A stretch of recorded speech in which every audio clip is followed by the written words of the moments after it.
Okay, so if you haven't watched my other video on the installation, probably no need to do that unless you plan on doing that yourself. This is going to be I'm going to call it a light review of the interface and a few other things. I mean, honestly, I'm not going to get really deep into what this thing has to offer.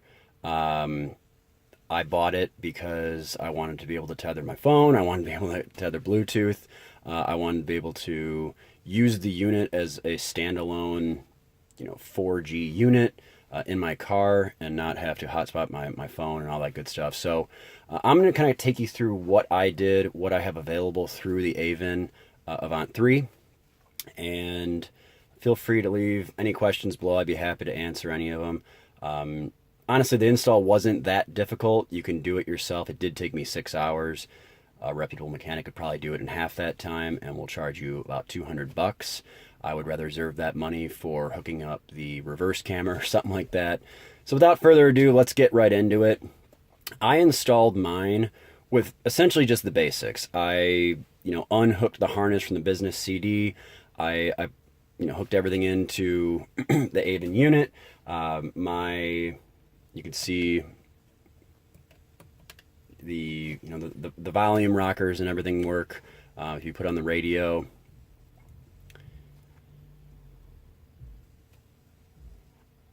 we'll have music come on here. Now, I don't want to have any issues, but we'll turn that all the way down. You can see it'll move.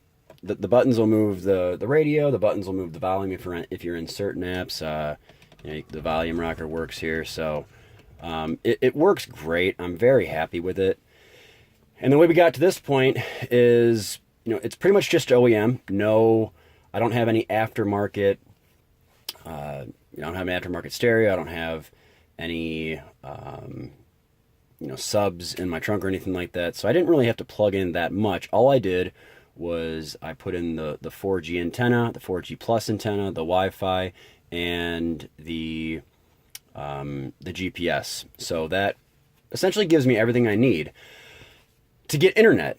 The first thing you're going to want to do is, obviously, when you're going through and kind of learning the interface, you can just go through your own phone if you can hotspot on your phone. I wanted 4G capabilities, so all I did was there's a SIM reader inside the unit, and if you're going to go get the SIM reader after you install it, I would recommend leaving all of your trim off so you don't have to take it off again. But I went to grab a SIM. My carrier's T-Mobile, and I have an unlimited plan, and I told them what I was trying to do, and they ended up, it was like $10 on Amazon. I went into the store, and they ended up just giving it to me for free, and you get $10 off each plan. 6 gigs was $25 a month. 10 gigs was, they said they were going to give it to me for $5 a month. When it was all said and done, it cost me nothing. My receipt said $0.00. So it's effectively as if there's just another phone on my bill, but there's no calling, there's no minutes. It's just 2 gigabytes of data, which should be plenty for what I'm trying to do. I'm not going to stream Netflix, at least through 4G. I'm not going to, do anything crazy like that. I'm mostly going to be using it for GPS and, Spotify and Pandora and Podcast Addict and a few other things. But I'll kind of take you through the interface. It works really, really well. There are a lot of other products on the market, and one thing that I had heard about the Extrons and the Eonons of the world was they can kind of get buggy. The Avin Avant 3 is not buggy at all. So that extra money that you're paying, I think it's about 2 times as much. I got mine for $500. I was able to talk to them and talk the price down a bit, just by saying I would do one of these videos and kind of tell everyone how awesome their product is. So that is not that bad. I did have to buy the bracket for the HVAC relocation bracket. So I used to have the single DIN where the business CD was here, and the like all the HVAC buttons were here. So I had to drop that into the former cubby, and that bracket was $100 on ECS tuning. No big deal. So when it was all said and done, it cost me $600 for what feels like a brand new car. Kind of dig into the interface. I talked about that. You can see, it's really nice. I just really like the way it works. If you want to add something to your screen, it's as simple as just, holding down on it, dropping it right there. If you want to get rid of it, drop it into your trash, pretty much just like your cell phone. One of my concerns with the Avant 3 was, since Avin engineered it to be less glitchy and all that, I was thinking that it would be kind of more locked in like an iPhone and not really have the ability to customize. That's not the case at all. If you look here, you can actually add widgets, add wallpapers. You can change your page animation, so we can do it something like that. We can get out and get back in, and the animation, you can see it changed. We'll go back to the other one because I like that one more. I believe it was this one. Yeah, there we go, where the block moves. So it's pretty customizable. You can add another screen. I'm probably going to add a weather app, and try to have that take up the whole screen. But everything looks really good. The Bluetooth, obviously you can have all your shortcuts here, but if you just tap it on the unit itself, all these buttons here all on the side, that gives you the shortcut. You can tether up to your phone. There's the dial capability right there where you to connect. And again, just really happy with it. They have a few other features. You can get tire pressure monitoring. There's a shortcut there. So if you do this, what you'll have to do is actually buy the unit from them. You'll have to have your mechanic install it into the wheel wells on your tires, and then it can actually read each tire's tire pressure, and you get a nice little sexy looking M6 GT3 model car right here. I don't need that, so I'm not going to go with it. I just needed it for the basics. But yeah, it works. Again, I couldn't be happier with it. Just to kind of give you an idea, the 4G is going right now, but I will tether up. Well, actually, no, I won't. I'll just go in and cancel it. We'll go into the Play Store, and just to show you how it works, we'll try to download a weather app. Let's try.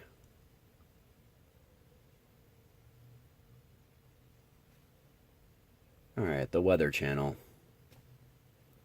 Go with that one. Install.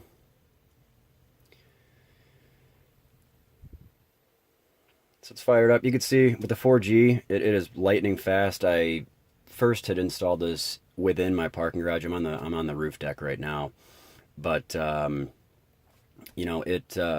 was a little slower inside the parking deck. But once being up top here, 4G has been lightning fast. I've seen a few other videos that said to install the antennas, up here on either side. I couldn't really find a flat spot, so all I did was just install it right behind the panel. There's some flat area, and this unit itself is not very deep. It's a very small, very powerful unit. So I just put the antennas right there, and I put them kind of far away from each other, and then the GPS against the very back panel, standing vertically. So again, it's worked very, very well. We'll kind of pop into a few other apps here. So Torque, really cool app. I haven't tethered this up yet, but if you're not familiar with it, what it does is, I think it's like $3 in the store, and you can get a Bluetooth OBD2 reader. And so if you get a CEL light come on, or a service engine soon light, whatever it might be, you could actually go into here and get a code to get an idea of what is wrong with your car. So when you bring it to your mechanic, obviously you should have a reputable mechanic right by now.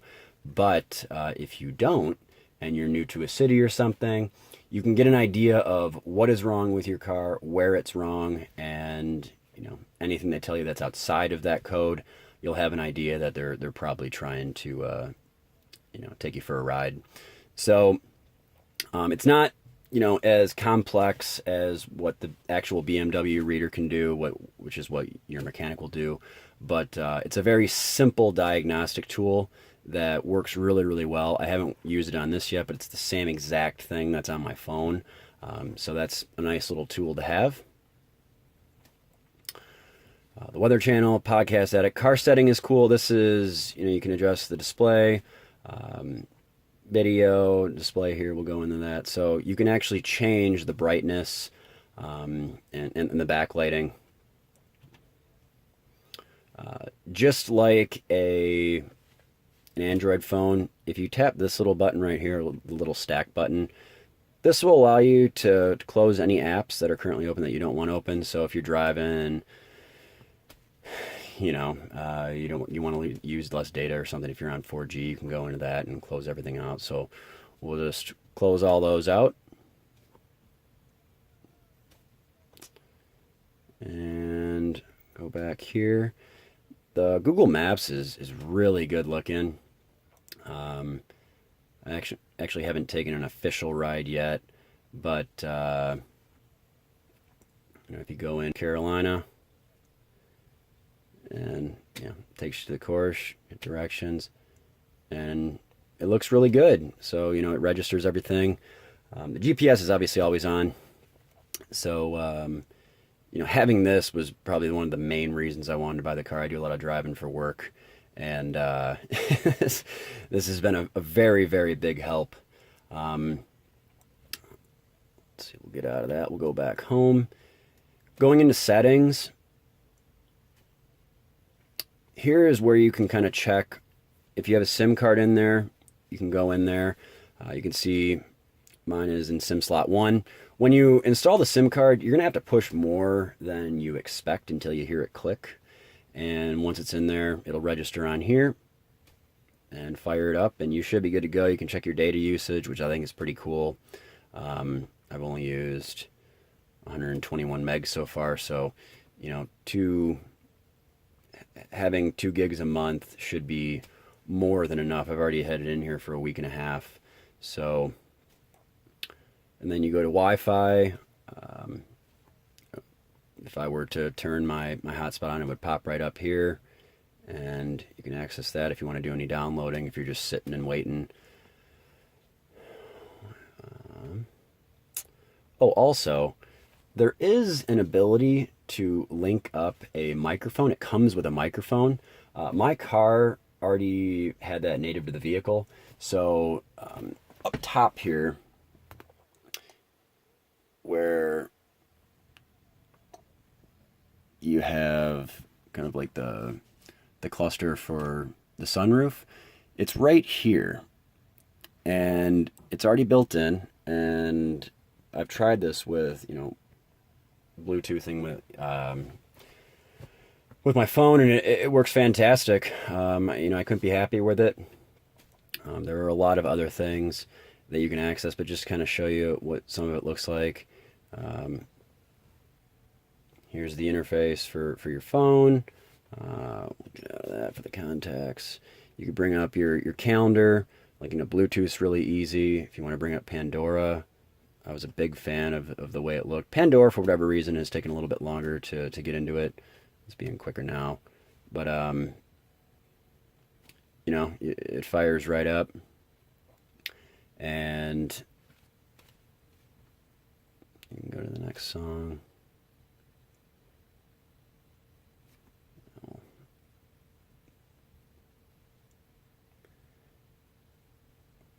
Okay.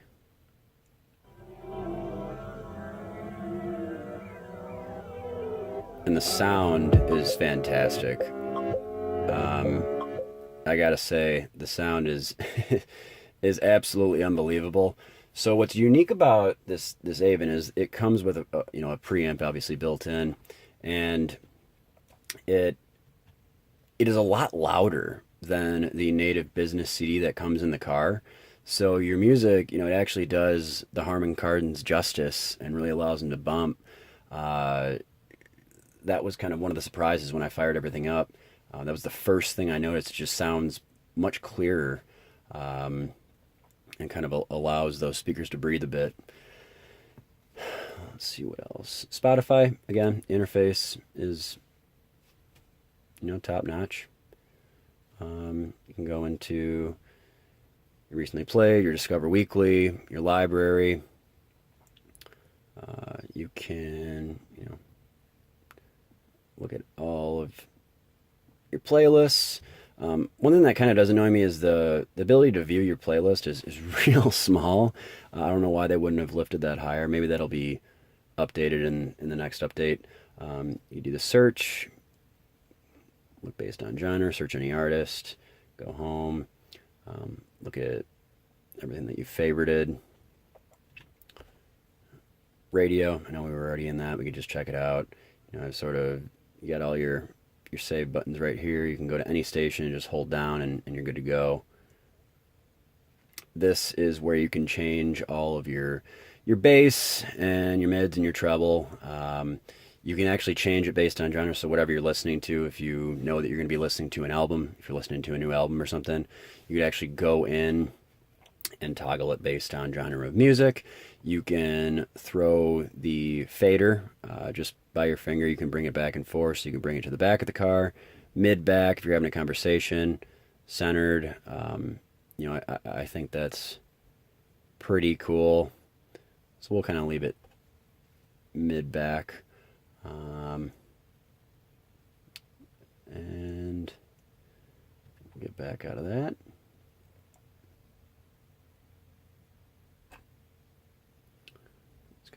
Play with a few more buttons. I haven't really tried any of these. This is to turn it on and off. This little button right here gets you to all of your apps. So, you know, I have Chrome and everything, and you know, if I do need to search something, I can come into here. This is the native navigation. I didn't get the navigation package. There's really no reason with Google Maps and Waze and stuff like that. This is your tire pressure monitoring. There is a sound recorder, which is really cool. Sometimes I do calls in the car, and you know, if I'm not writing something down, what I'm really excited about is on this, I could just record it, send it to my email, and I'll have the entire conversation with my client. So I thought that was pretty neat. The messaging app, these are native to the unit itself. So if I were to get minutes on this SIM card, I could use the messaging, I could use the contacts. I could use the phone, but I'm not going to do that. You know, I'm just going to Bluetooth in and use my phone that way. It's pretty much the same exact thing. I don't think there's a reason to get a whole separate plan just to use use my head unit. So yeah, I'm gonna go ahead and wrap it up there. If you have any questions, definitely let me know. Like I said, absolutely well worth it.